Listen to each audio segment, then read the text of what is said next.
Hi friends, welcome to ஜென்டாக் சென்னை. இன்றைக்கி நம்ம என்ன பார்க்க போகிறோம் அப்படின்னா டிஎன்பிசி குரூப் 4 குரூப் 2 ப்ரிப்பரேஷன் பண்ணுறவங்களுக்கான கிளாஸ் 9 புக்கிலேருந்து நம்ம ஏற்கனவே இது டேஃப் புக்கில் கிளாஸ் 9 புக்கில் மொழியை ஆல்பம், அதாவது புக் பேக்கில் மொழியை ஆல்பமில் முதல் 2 பாடம் பார்த்தாச்சு.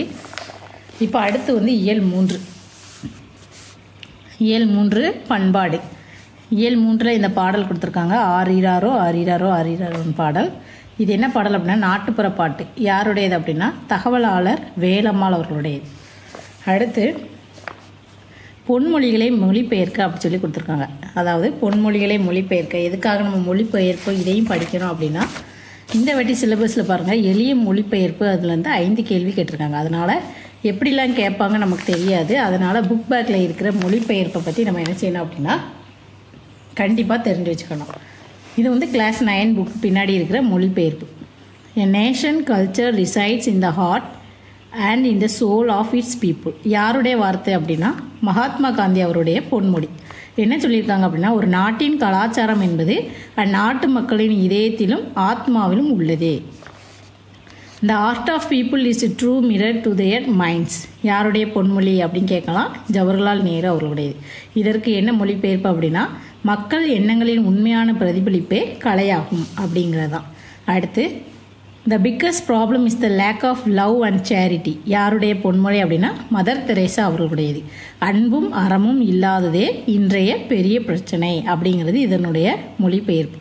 You have to dream before you dreams can come true. யாருடையது அப்படின்னா அப்துல் கலாம் அவர்களுடையது. உன் கனவு மெய்ப்பட கனவு காண வேண்டும் அப்படிங்கிறது அதனுடைய மொழிபெயர்ப்பு. Winners don't do different things, they do things differently. யார் சொல்லியிருக்கா அப்படின்னா ஷிவ் கேரா அப்படிங்கிறாங்க. வெற்றி பெற்றோரெல்லாம் வேறு வேறு செயல்கள் செய்பவர் இலர், அவர்களின் செயல்கள் தனித்துவமானது அப்படின்ட்டு ஷிவ் கேர்மா அப்படி சொல்லியிருக்காங்க. அடுத்து புக்குக்கு பின்னாடி மரபு இணை சொற்களை தொடரில் அமைத்து எழுதுக அப்படின்னு கிளாஸ் 9 புக்கில் பின்னாடி இருக்குது. மொழியை ஆல்பம் பகுதியில் சிலபஸில் மரபு சொல் பற்றி எதில் இருக்கா அப்படின்னா அழகு 3, அதாவது தமிழ் நியூ சிலபஸ் இது. இதில் என்ன சொல்லியிருக்காங்க அப்படின்னா மரபு தமிழ் பற்றி கொடுத்துருக்காங்க. மரபு தமிழ்னு சொல்லி கொடுத்ததுனால மரபுங்கிற வார்த்தை வந்திருக்கிறதுனால நம்ம கண்டிப்பாக இதையும் சேர்த்து படிச்சுக்கலாம். மரபு இணை சொற்கள், அது மரபு தமிழில் இணை சொற்கள் பற்றி இதுலேயும் கொடுத்துருக்காங்க. இதையும் நம்ம படித்து வச்சுக்கலாம். மேடும் பள்ளமும் அப்படின்னா நம் வாழும் வாழ்க்கையில் வெற்றியும் தோல்வியும் மேடு பள்ளமாக அமைவது திண்ணம். நகமும் சதையும் அப்படின்னா என் உயிர் தோழனும் நானும் என்றென்றும் நகமும் சதையும் போல் நட்புடன் பழகுவோம். முதலும் முடிவும். வகுப்பில் குறும்பு செய்த மாணவனிடம் ஆசிரியர் வகுப்பில் நீ குறும்பு செய்வது இதுவே முதலும் முடிவுமாக அமைய வேண்டும் என எச்சரித்தார். கேளிக்கையும் வேடிக்கையும் அப்படின்னா எங்கள் ஊர் மாரியம்மன் திருவிழாவில் கேளிக்கையும் வேடிக்கையுமாக நிகழ்த்தப்பட்டன. கண்ணும் கருத்தும் அப்படின்னா ராமன் தன் நாயை கண்ணும் கருத்துமாய் பாதுகாத்து வளர்த்தான். அடுத்து பின்வரும் 4 வினாக்களுக்கு பொருந்தும் ஒரு விடையை தேர்க. மிடுக்க தோற்றத்திற்கும் ஏறு தழுதலுக்கும் பெயர் பெற்றவை எது அப்படின்னா காங்கேயம் காளைகள். காங்கேயம் காளைகள் பற்றி ஏற்கனவே கொஸ்டின்ஸ் வந்திருக்கு. தமிழ் மாட்டினங்களின் தாய் இனம் என்று கருதப்படுவது எது அப்படின்னா காங்கேயம் மாடு. பிற மாநிலத்தவர் விரும்பி வாங்கி செல்கின்ற காளை இனம் எது அப்படின்னா காங்கேயம் காளை. மேற்கண்ட பற்றி எதை குறிப்பிடுகிறது அப்படின்னா காங்கேயம் எனும் மாட்டினத்தின் சிறப்பினை குறிப்பிடுகிறது. இதில் பொருந்தாத சொல் என்னன்னு கண்டுபிடிக்கணும். கர்நாடகா, கேரளா, இலங்கை, ஆந்திரா. பொருந்தாதது இலங்கை. பிரித்தெழுதுக. கண்டு எடுக்கப்பட்டுள்ளன அப்படிங்கிறத பிரித்தெழுதுன எப்படி அப்படின்னா கண்டு ப்ளஸ் எடுக்கப்பட்டு ப்ளஸ் உள்ளன. இதுதான் சரியான விடை. தென்னிந்தியாவின் அடையாள சின்னமாக காங்கேய மாடுகள் போற்றப்படுகிறது. இது எவ்வகை தொடர் அப்படின்னு கேட்டால் செய்தி தொடர். அடுத்து மொழியோடு விளையாடு. மொழியோடு விளையாடில் பொருள் எழுதி தொடர் அமைக்கணும். இதுவும் கண்டிப்பாக நமக்கு சொற்களை ஒழுங்குபடுத்தி சொற்றொடர் அமைத்தல், இந்த மாதிரி பொருள் மாறாமல் இருக்கணும் அப்படிங்கிறதும் நமக்கு கேட்டிருக்காங்க.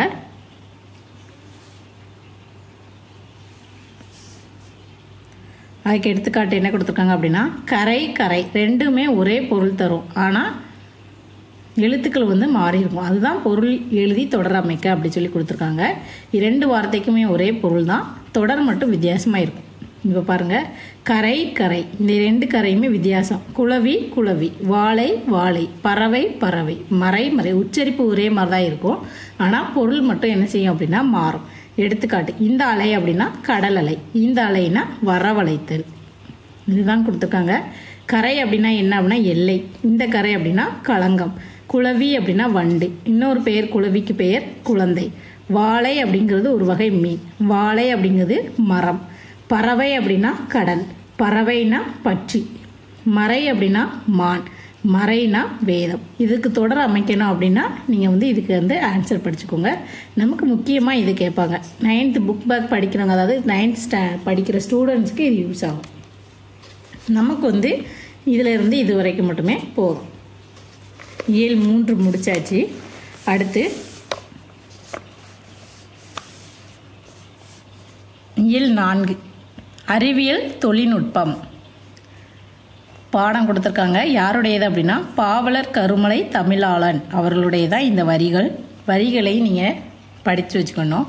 அடுத்து நயம் பாராட்டுக அப்படி சொல்லி புக்குக்கு பின்னாடி ஒரு பாடல் கொடுத்துருக்காங்க. இது யாருடையது அப்படின்னா பாரதிதாசன் அவர்களுடையது.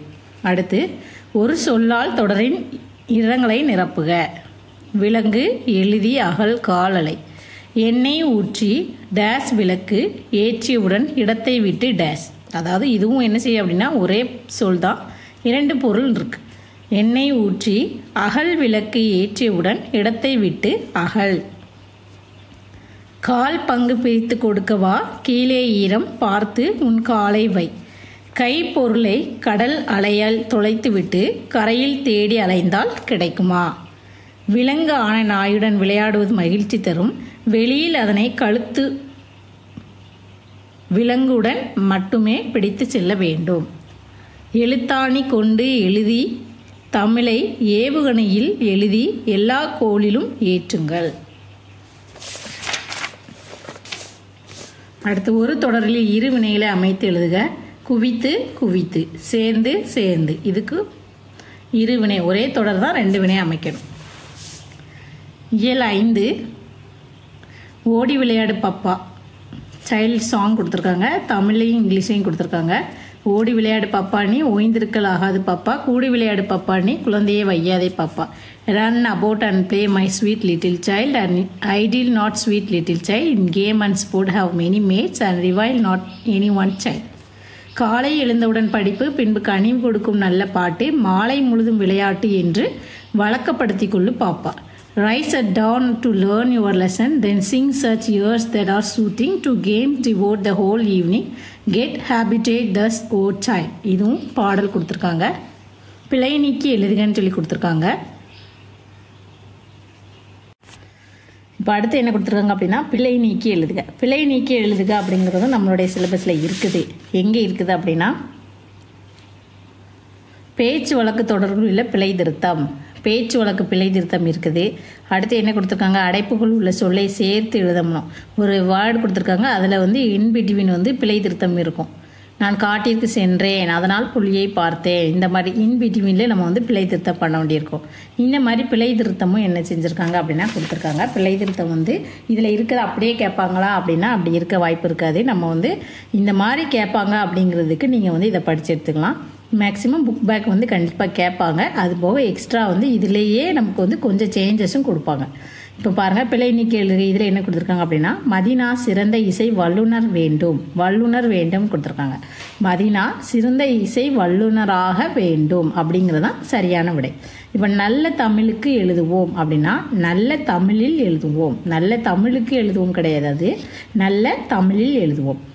பவள விழிதான் பரிசு உரியவள், பவள விழிதான் பரிசுக்கு உரியவள். துன்பத்தால் பொறுத்து கொள்பவனே வெற்றி பெறுவான். அதாவது துன்பத்தால் கிடையாது, துன்பத்தை பொறுத்து கொள்பவனே வெற்றி பெறுவான். அடுத்து குழலியும் பாட தெரியும், அதாவது குழலிக்கும் பாட தெரியும். இந்த மாதிரி சின்ன சின்ன பிழை திருத்தம் வந்து கண்டிப்பாக கேட்குற வாய்ப்பு அதிகமாக இருக்குது. எத்தனை கொஸ்டின் கேட்டிருக்காங்க அப்படின்னா இந்த சிலபஸில் சொல்லகராதில் 15 கேள்வி கேட்டிருக்காங்க. அதாவது எதிர்ச்சொல் நிரப்புக, பேச்சு வழக்கு தொடரில் இதுக்கு 5 இதுக்கு 5 இதுக்கு 5நாலும் மேக்ஸிமம் ஒரு 5 கொஸ்டின் இதுலேருந்து வர வாய்ப்பு இருக்குது. அதே தான் இதுவும் பிழை திருத்தம் தான். எப்படி அப்படின்னா 2 சொற்களை கொண்டு தொடர்களை இணைக்கணும். இதில் இந்த 2 சொற்களை கொடுத்துருந்தாங்க பாருங்கள். எடுத்துக்காட்டு, நான் காட்டிற்கு சென்றேன், அதனால் புலியை பார்த்தேன். இந்த மாதிரி 2 சொல்ல கொடுத்து அதில் வந்து இணைக்கணும். அதே மாதிரி இதுவும் அமைஞ்சிருக்கு. பெருமழை பெய்தது, வெள்ளம் கரை புரண்டு ஓடியது. அதாவது பெருமழை பெய்ததால் வெள்ளம் கரை புரண்டு ஓடியது. அலுவலர் வந்தார், அனைவரும் பதற்றம் அடைந்தனர். அலுவலர் வந்ததால் அனைவரும் பதற்றம் அடைந்தனர். சுடற்கொடி பாடினால் மாலன் பாடினான். சுடற்கொடி பாட மாலனும் பாடினான். பழனிமலை பெரியது, இமயமலை மிக பெரியது. பழனிமலை பெரியது, இமயமலையோ மிக பெரியது. கவலையற்ற எதிர்காலம் கல்வியே நிகழ்காலம். கவலையற்ற எதிர்காலத்திற்கு கல்விதானே நிகழ்காலம். இந்த மாதிரி 2 சொற்களை இணைத்து என்ன செய்யலாம் அப்படின்னா கொஸ்டின் கேட்க வாய்ப்புகள் இருக்குது. சொற்களை பயன்படுத்தி தொடர்களை உருவாக்கணும். இந்த மாதிரி சொற்கள் கொடுத்துருக்காங்க. இது அதாவது இப்போ ஒரு மாணவர்கள், வழிபாட்டு கூடம், ஆசிரியர் அறை, பாடவேளை, இது எல்லாத்தையும் சேர்த்து ஒரு தொடர் அமைக்கணும். இதில் ஃபஸ்ட்டு என்ன கொடுத்துருக்காங்க, வழிபாட்டு கூட்டம் முடிந்து மாணவர்கள் வகுப்பறைக்கு சென்றனர், பாடவேளை தொடர்ந்தது, ஆசிரியர் வந்தாங்க, எழுதினாங்க, படித்தாங்க, அங்கே எத்தனை மாணவர்கள் படிச்சிருக்காங்க, மாணவர்களுக்கு மடிக்கணினி அவசியம் சொல்லியிருக்காங்க, உயர்நிலை பள்ளி மாணவர்களுக்கு புத்தகம் அவசியம் சொல்லியிருக்காங்க, ஒவ்வொரு வகுப்பறையும் கரும்பலகை எழுதுகோள் அடிப்பாடம் தேவையான. இது நமக்கு கேட்குறதுக்கு வாய்ப்பு கம்மி தான். 9th படிக்கிற ஸ்டூடெண்ட்ஸ்க்கு யூஸ் ஆகும். தொடரில் உள்ள பிழைகளை கண்டறிந்து நீக்குக. இப்போது இந்த தொடரில் இருக்கிற பிழைகளை நம்ம என்ன செய்யணும் அப்படின்னா கண்டுபிடிக்கணும். அடுத்து என்ன கொடுத்துருக்காங்க, அப்பள கேட்ட மாதிரியே தான். மலையேறிய மக்கள் மாலையில் வேக வேகமாய் கீழிறங்கின. மலையேறிய மக்கள் மாலையின் கொடுத்துருக்காங்க, அதில் மாலையில் அப்படிங்கிறது தான் ஆன்சர். எங்கள் ஊர் சந்தையில் காய்கறிகள் கிடைக்கும். எங்கள் ஊர் சந்தையில் காய்கறிகள் கிடைக்கும் அப்படிங்கிறது தான் கொடுத்துருக்காங்க. சந்தையில் சந்தையில். பண்டை துறைமுகங்களில் ஏற்றுமதி செய்யப்பட்டது. பண்டை துறைமுகங்களில் ஏற்றுமதி செய்யப்பட்டது. இதில் இற்று இல்லை, இங்கே இற்று கொடுத்துருக்காங்க. இதில் என்ன செய்யணும் அப்படின்னா இச்சு போடக்கூடாது. அதே மாதிரி தான் இங்கேயும் காய்கறிகளில் இக்கு இருக்குது, நம்ம இக்கு போடக்கூடாது. இந்த மாதிரி பிழை வார்த்தையிலையும் இருக்கும், சொல்லில் அந்த ஒவ்வொரு எழுத்துக்கள்லையும் இருக்கும்.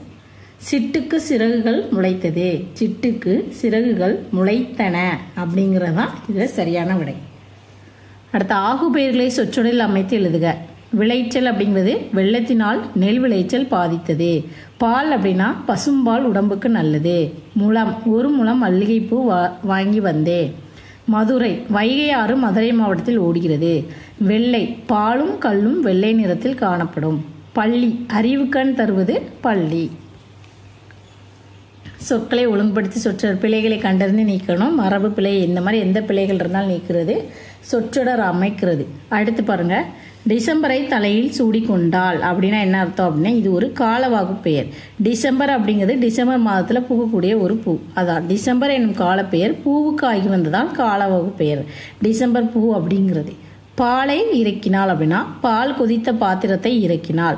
கருவி பாலுக்கு ஆகி வந்தது கருவியாகு பெயர். இது ஆகு பெயரை பற்றி கொடுத்துருக்காங்க. சினையாகு பெயர், எடுத்தளவையாகு பெயர், முகத்தளவையாகு பெயர், நீட்டலாகு பெயர், கருத்தாவாகு பெயர். 7 வகையான ஆகு பெயர் பற்றி இதில் கொடுத்துருக்காங்க. இதுக்கு நீங்கள் எக்ஸாம்பிள் படிச்சுக்கோங்க. மொழியோடு விளையாடு. அடுத்து என்ன கொடுத்துருக்காங்க அப்படின்னா சொற்றொடரில் ஒளிந்துள்ள தமிழ்நாட்டின் துறைமுகங்களை கண்டறிந்து எழுதுக. அதாவது துறைமுகங்கள் கொடுத்துருக்காங்க. கல்வியில் தடம் பதித்தவர் மூவலூர் ராமாமிர்தம் அம்மையார். எந்த ஊர் அப்படின்னா கடலூர். துறைமுகம் எங்கே இருக்குது அப்படின்னா கடலூரில் இருக்குது. பூம்பொழில் புகும் கார்கால மேகம் அப்படிங்கிறது பூம்புகார் துறைமுகத்தை பற்றி குறிக்குது. தூக்கத்தில் துள்ளி குதிக்கும் கரடி அப்படிங்கிறது தூத்துக்குடி துறைமுகம். 8ம் 90ம் எண்ணூர் பெயர்கள் அப்படிங்கிறது எண்ணூர் துறைமுகம். சொற்றொடர், அதாவது இந்த தொடரில் அமைஞ்சிருக்கக்கூடியது தான் இந்த துறைமுகம். எப்படி அப்படின்னா இதில் க இருக்குது, இங்கே டே இருக்குது, இங்கே லூர். அதே மாதிரி பூ இங்கே இருக்குது, பூ இங்கே இருக்குது, ஹார் பூம்புகார். தூக்கத்தில் துள்ளி குதிக்கும் கரடி, தூக்கம் இங்கே இருக்குது, இத்து தூவும் இங்கே இருக்குது, இத்து இங்கே இருக்குது, தூ இங்கே இருக்குது, கூடி தூத்துக்குடி. இந்த மாதிரி உள்ளே இருக்கிற எழுத்துக்களில் இந்த பெயர் அமைஞ்சிருக்கும். அந்த துறைமுகத்தை கண்டுபிடிக்கணும். வினை முற்றை வினையாளனின் பெயராக்கி தொடர்களை இணைக்க. ஒரு வினை முற்று கொடுத்துருக்காங்க, அதை வினையாளனையும் பெயராக மாற்றி தொடர் அமைக்கணும். வினை முற்று வினையேற்றமும் நம்முடைய சிலபஸில் கொடுத்துருக்காங்க. இலக்கணத்தில் பாருங்கள், பகுதி 1ல் சொல் வேர்ச்சொல் அறிதல், வேர்ச்சொல்லில் இருந்து வினைமுற்று வினையேற்றம் வினையாளனையும் பெயராக மாற்றணும். அப்போ நம்ம கண்டிப்பாக புக் பேக்கில் இருக்கிற எல்லாமே கண்டிப்பாக நீங்கள் என்ன செய்யணும் அப்படின்னா படிச்சுக்கணும். இதுலேயும் பாருங்கள் வினைமுற்று வினையாளனையும் பெயராக மாற்றுறது தான் வந்திருக்கு. நேற்று ஒருவன் வந்தான், அதாவது கிளாஸ் 9 புக்கில் வந்து நிறைய புக் பேக் கண்டிப்பாக கேட்க வாய்ப்பு இருக்குது. நிறைய இருக்கிறதும் சிலபஸில் ஓரளவு நிறைய கொஸ்டின்ஸ் வர்றதும் இந்த கிளாஸ் 9 புக்காக தான் இருக்கும். நேற்று ஒருவன் வந்தான், அவன் என் தம்பி. இப்போ வினை முற்று கொடுத்துட்டாங்க, வினையாளனின் பெயராக மாற்றணும். நேற்று வந்தவன் என் தம்பி. அவர் மகிழ்ந்ததை நிறுத்தினார், வீட்டிற்குள் நுழைந்தார். அவர் மகிழ்வதை நிறுத்தியவர் வீட்டிற்குள் நுழைந்தார். கூண்டுக்குள் கிளியை கண்டார், அதை வானில் பறக்க விட்டார். ஆன்சர் என்ன அப்படின்னா கூண்டுக்குள் கிளியை கண்டவர் அதை வானில் பறக்க விட்டார். எனக்கு கவிதை நூலை தருவார், அவரே அதன் பதிப்பாளர். எனக்கு கவிதை நூலை தந்தவர் அதன் பதிப்பாளர். மதுரையில் தமிழ் வளர்க்க சங்கம் அமைத்தார்கள், அவர்கள் பாண்டிய மன்னர்கள்.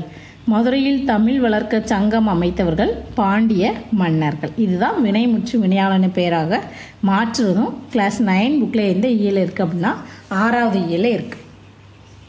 வானம் தந்த பாடல்னு சொல்லி ஒரு பாடல் கொடுத்துருக்காங்க. இங்கிலீஷ்லேயும் இருக்குது, தமிழ்லேயும் இருக்குது. யாருடையது அப்படின்னா பாவேந்தர் பாரதிதாசன் அவர்களுடையது. இந்த வரிகளையும் நீங்கள் படித்து வச்சுக்கோங்க. அடுத்து மொழிபெயர்க்க. மொழிபெயர்க்கங்கிறது நம்மளுடைய சிலபஸில் அழகு 6 எளிய மொழிபெயர்ப்பு, ஆங்கிலம் பிற மொழிக்கு சொல்லியிருக்கு, இணையான மொழிபெயர்ப்பு, இந்த மாதிரி எந்த விதமான மொழிபெயர்ப்பு எதுலனாலும் கேட்கலாம். நம்ம புக் பேக்கை கண்டிப்பாக நம்ம ஃபஸ்ட்டு நல்லா தரவு பண்ணிக்கணும். ஸ்ட்ரென்தன் த பாடி, உடலை உறுதி செய். லவ் யுவர் ஃபுட், உணவை விரும்பு. திங்கிங் இஸ் கிரேட், நல்லதே நினை. வாக் லைக் எ புல், காளை போல் நட. யூனியன் இஸ் ஸ்ட்ரென்த், ஒற்றுமையே உயர்வு. Practice what you have learn, கற்றதை பழகிக்கொள். புதிய ஆத்திச்சூடி யாருடையது அப்படின்னா பாரதியார். புதிய ஆத்திச்சூடி யார் அப்படின்னா பாரதியார். மரபு தொடர்களை கொண்டு தொடர் அமைக்கணும். எட்டாக்கனி, உடும்பு பிடி, கிணற்று தவளை, ஆகாய தாமரை, எடுப்பார் கைப்பிள்ளை. இந்த பாடத்தில் ஒரு கொஸ்டின் வந்திருந்துச்சு. மேலதாளத்துடன் முயன்றால் எந்த செயலிலும் வெற்றி என்பது எட்டாக்கனி இல்லை. எட்டாக்கனினா என்ன அப்படின்னா முயன்றால் எந்த செயலிலும் வெற்றி என்பது எட்டாக்கனி இல்லை அப்படிங்கிறது மரபு தொடர். அடுத்து மரபு தமிழ்லையும் கொடுத்துருக்காங்க சிலபஸில். மரபு தமிழில் என்ன செஞ்சோம் அப்படின்னா திணை மரபு, உயர்திணை, அம்மா வந்தது, இந்த மாதிரி மரபு தமிழ் கொடுத்துருக்காங்க. மரபு தொடர் அமைக்கிறது பின்னாடி என்ன கொடுத்துருக்காங்க அப்படின்னா நாய் குறைத்தது, கால் புள்ளி, அரை புள்ளி, முக்கால் புள்ளி, முற்றுப்புள்ளி, வேப்புக்குறி, வினாக்குறி அமையும் இடம், இது எல்லாமே மரபு தமிழ் பற்றி கொடுத்துருக்காங்க. மரபு தமிழில் என்னென்ன இருக்குது அப்படிங்கிறது சிலபஸில். இங்கே என்ன கொடுத்துருக்காங்க அப்படின்னா மரபு தொடர் கொண்டு அமைக்கணும். கிணற்று தவளைனா என்ன, உடும்பு பிடினா என்ன, ஆகாய தாமரைனா என்ன, எடுப்பார் கைப்பிள்ளைனா என்ன, மேலதாளத்துடனா என்ன, இதில் ஆன்சர் இருக்குது, நீங்கள் செக் பண்ணிக்கோங்க. அடுத்து மரபு பிள்ளையில் பாருங்கள். இல்லத்தின் அருகே புதிதாக கூரை போட்டனர், போட்டனர் கிடையாது, வேய்ந்தனர். கயல் பானை செய்ய கற்றுக்கொண்டால், பானை செய்ய அப்படிங்கிறது தவறு, பானை வணைய. நேற்று தென்றல் காற்று அடித்தது, அடித்தது கிடையாது, வீசியது. தென்னை மட்டையிலிருந்து நார் எடுத்தார் கிடையாது, உரித்தார். அணில் பழம் சாப்பிட்டது கிடையாது, அணில் எப்பவுமே பழத்தை கொறிக்க தான் செய்யும். கொடியில் உள்ள மலரை எடுத்து வா, வா கிடையாது, எடுத்து வா கிடையாது, கொய்து வா. மலரை கொய்து வா. ஊமை தொடரை உருவகமாக மாற்றுக, ஊமை தொடரை உருவமாக மாற்றுக அப்படின்னு கொடுத்துருக்காங்க. மலர்விழி வீணை வாசித்தால் கேட்டவர் வெள்ளம் போன்ற இன்பத்தில் நீந்தினர். இதில் எது ஊமை அப்படின்னா மலர்விழி. உருவகம் எது அப்படின்னா விழி மலர். வெள்ளம் போன்ற இடம்ங்கிறதுக்கு ஊமை, அதோடைய உருவகம் இன்ப வெள்ளம். கடல் போன்ற கவலை அப்படிங்கிறது ஊமை, உருவகமாக எப்படி மாற்றணும் அப்படின்னா கவலை கடல். தேன் போன்ற மொழி அப்படிங்கிறது ஊமை, மொழி தேன் அப்படிங்கிறது உருவகம். பவளவாய் அப்படிங்கிறது ஊமை, வாய் பவளம் அப்படிங்கிறது உருவகம். முத்து நகை அப்படிங்கிறது ஊமை, உருவகம் அப்படின்னா நகை முத்து. வில் போன்ற புருவம் அப்படின்னா புருவ வில் அப்படிங்கிறது உருவகம். இது வரைக்கும் நம்ம இயல் 7 வரை பார்த்துருக்கோம். அடுத்து இயல் 8, 9, 10 நெக்ஸ்ட் வீடியோவில் பார்க்கலாம். தேங்க்யூ.